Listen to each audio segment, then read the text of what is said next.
వీడు గుర్తున్నాడుగా, అర్ధరాత్రి నెట్లో ఇరుక్కొని కీ అని ఏడుస్తుంటే సేవ్ చేసాం.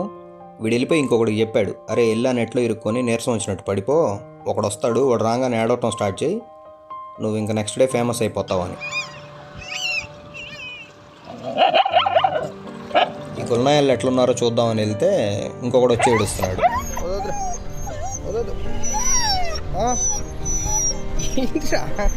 అన్న నన్ను కూడా వీడియో తీసి ఫేమస్ చేయన్నా అంటున్నాడు.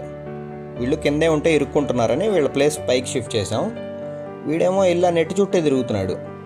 ఏంట్రా ఈ నెట్ చుట్టే తిరుగుతావు, ఇటు రా అన్న. అన్న అర్జెంటుగా నెట్లో ఇరుక్కోవాలన్నా అంటున్నాడు. ఎందుకురా అన్న, ఈ నెట్లో ఇరుక్కుంటేనే కదన్నా నువ్వు నన్ను వీడియో తీసి ఫేమస్ చేసేది అని. పిల్ల పకోడీగా దానికి నెట్లో ఇరుక్కోవటం ఎందుకురా, ఇట్రా నార్మల్గానే వీడియో తీస్తాను అని చెప్పి బండి ఎక్కించాను. వీళ్ళమ్మ వచ్చింది, ఏంటన్నా తీసుకెళ్ళిపోతున్నావా అంటుంది. నేను వీడిని తీసుకెళ్ళి ఏం చేసుకుంటాను రా, ఇక్కడే ఉంచుతానులే అన్నాను.